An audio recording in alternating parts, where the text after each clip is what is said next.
नमस्कार, मैं हूं रंजीत झा।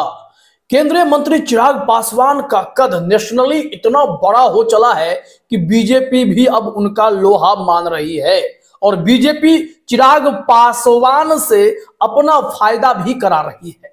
अब आप सोचेंगे कि ऐसा क्या किया बीजेपी ने, वो हम बताएं उससे पहले जरा झारखंड के चतरा सीट पर चुनाव प्रचार करने गए चिराग पासवान का यह वीडियो अपने स्क्रीन पर देखिए। क्या जनसैलाब है, क्या भीड़ है। रोड शो में चिराग पासवान का काफिला कितना बड़ा है, कितने लोग उन्हें जो चाहते हैं उनके समर्थन में सड़कों पर उतर आए हैं।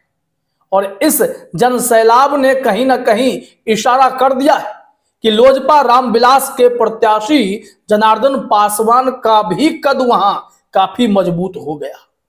अकेले चिराग पासवान ही नहीं, बीजेपी का बड़ा से बड़ा नेता उस सीट पर चिराग पासवान के उम्मीदवार के लिए प्रचार कर रहा है। खुद केंद्रीय मंत्री राजनाथ सिंह भी चुनाव प्रचार करते वहां दिखाई पड़े, जनसभा को संबोधित करते दिखाई पड़े। बात राजनाथ सिंह की नहीं, बात चिराग पासवान की। जो जनसैलाब, जो भीड़ आप देख रहे हैं, चिराग पासवान के पार्टी का कोई भी नेता उस वक्त वहां अगर चतरा जाता है और चिराग पासवान की पार्टी का रहता है तो वहां उनके लिए भी भीड़ पहुंच रही है। यह मैजिक चिराग पासवान का है। लेकिन अब बात करते हैं ग्लोबल या नेशनल लेवल की। अगर बात करते हैं, खैर ग्लोबल की बात तो बाद में करेंगे, लेकिन पहले नेशनली इंडिया के हर कोने कोने में चिराग पासवान की गूंज कैसे हो रही है और कैसे बीजेपी चिराग पासवान के इस कद का अपना एक बेनिफिट भी देख रही है। जरा देखिए अपने स्क्रीन पर एक तस्वीर हम दिखा रहे हैं। यह तस्वीर है महाराष्ट्र की, महायुति विजय संकल्प। इस पोस्टर में ही सारी बातें आपको क्लियर हो जाएंगी। आप देखेंगे कि यहां प्रधानमंत्री नरेंद्र मोदी बैठे हुए हैं उस सीट पर, और जो पीछे पोस्टर लगा हुआ है उस पोस्टर में आपको ऑलमोस्ट सेंटर में चिराग पासवान की तस्वीर दिखेगी। महाराष्ट्र में, जहां चिराग पासवान की पार्टी चुनाव तक नहीं लड़ रही है, लेकिन वहां उस तस्वीर में चिराग पासवान मौजूद हैं। अब इस विजय संकल्प जो महायुति की रैली हो रही है, जनसभा हो रही है, वहां चिराग पासवान उस पोजीशन में कैसे? निश्चित तौर पर चिराग पासवान के भाषण की, उनके रैली की मांग बढ़ती जा रही है।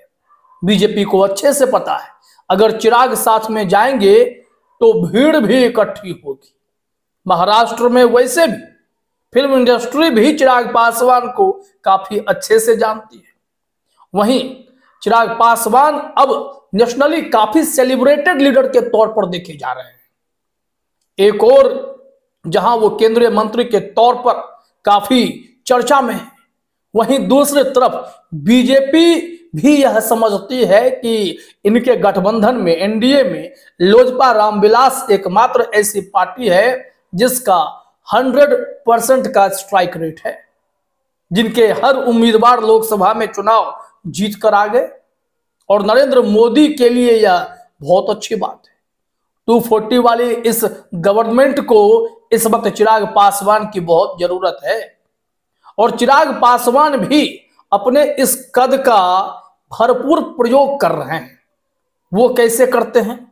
उन्होंने झारखंड में चतरा सीट अपने पाले में कराकर यह साबित कर दिया। और बिहार विधानसभा चुनाव में नीतीश कुमार के साथ रहकर चुनाव तो लड़ेंगे, लेकिन सीट भी अच्छी खासी लेकर जाएंगे, इसकी भी रणनीति चल रही है।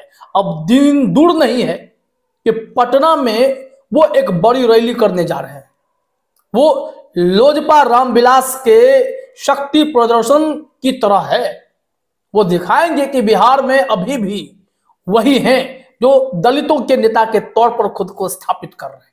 बीच बीच में बीजेपी ने खेल करने की कोशिश की, कभी जीतन राम मांझी को आगे करने की कोशिश हुई, तो कभी किसी और दलित नेता को उभारने की कोशिश हुई, पशुपति पारस के जरिए भी बीच में कुछ समय तक खेल किया गया, लेकिन चिराग पासवान के प्रति लोगों का जो जनसैलाब जो दिखता था, जो प्यार उमड़ता था, जो भीड़ आती थी, तो बीजेपी के कान खड़े हो गए कि भाई इस नेता को तो लोग पसंद कर रहे हैं। बिहार में 6% कम से कम ऐसे वोट हैं जिसे चिराग पासवान अपने साथ लेकर चलते हैं। तो फिर यह साबित होने लगा कि चिराग पासवान का कद नेशनली बढ़ा है। नहीं तो महाराष्ट्र में इन तस्वीरों में चिराग पासवान को सेंटर में रखने के क्या मायने हो सकते हैं, या आप समझिए। यहां तो न्यूज फॉर नेशन जो बिहार की लोकल वेबसाइट है, वहां भी इस खबर की चर्चा है।